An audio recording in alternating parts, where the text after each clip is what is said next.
নমস্কার বন্ধুরা, আজকে আমি একটি খুবই গুরুত্বপূর্ণ বিষয় নিয়ে আলোচনা করব। সেটা হলো গিয়ে পশ্চিমবঙ্গের বেকার যুবক যুবতীদের জন্য একটি নতুন ঘোষণা হয়েছে, একটি নতুন প্রকল্প যার নাম বাংলার যুবসাথী। আপনারা জানেন পশ্চিমবঙ্গে 5ই ফেব্রুয়ারি বাজেট পেশ হয়েছে। সেই বাজেট পেশের সময়ই কিন্তু এই নতুন প্রকল্পের উদ্বোধন হয়েছে বা ঘোষণা হয়েছে। সেটার নাম হলো গিয়ে বাংলার যুবসাথী।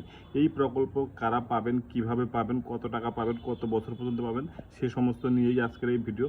তো বন্ধুরা, যদি চ্যানেলটিতে নতুন হয়ে থাকেন তাহলে অবশ্যই চ্যানেলটিকে সাবস্ক্রাইব করবেন, ভালো লাগলে লাইক কমেন্ট শেয়ার করতে একদম ভুলবেন না। তো চলুন দেখে নিই বিস্তারিত। এই প্রকল্প অনুসারে যে ঘোষণা হয়েছে যে এটির নাম হলো গিয়ে বাংলার যুব সাথী। এই প্রকল্পের অনুযায়ী বলা হয়েছে যে 21 থেকে 40 বছর বয়সী বেকার যুবক যুবতীরা প্রতি মাসে পাবেন 1500 টাকা করে ভাতা। এই ভাতা দেওয়া হবে সর্বোচ্চ 5 বছর পর্যন্ত, অথবা যতদিন না তারা চাকরি পাচ্ছেন।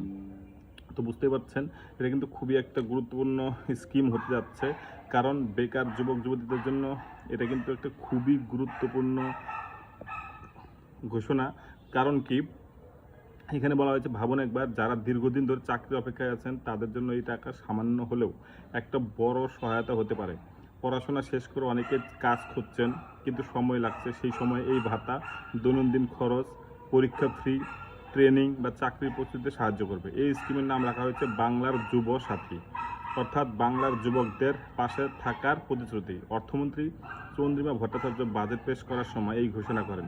বলা হয়েছে, সরকার ক্ষমতায় ফিরলে আগামী 15ই আগস্ট থেকে স্কিম চালু হবে।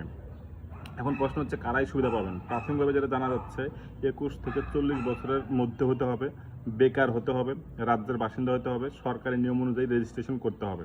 চূড়ান্ত গাইডলাইন সরকার পরে প্রকাশ করবে, তাই অফিসিয়াল বিজ্ঞপ্তি বের হলে সেটা অবশ্যই দেখে নেবেন এবং পরবর্তীতে ভিডিও আপনাদের সামনে নিয়ে আসবো। বন্ধুরা, শুধু এই স্কিম নয়, বাজেটে আরও কিছু গুরুত্বপূর্ণ ঘোষণা হয়েছে। যেমন লক্ষ্মীর ভান্ডার প্রকল্পে মহিলাদের জন্য মাসিক অনুদান 500 টাকা বাড়ানো হয়েছে।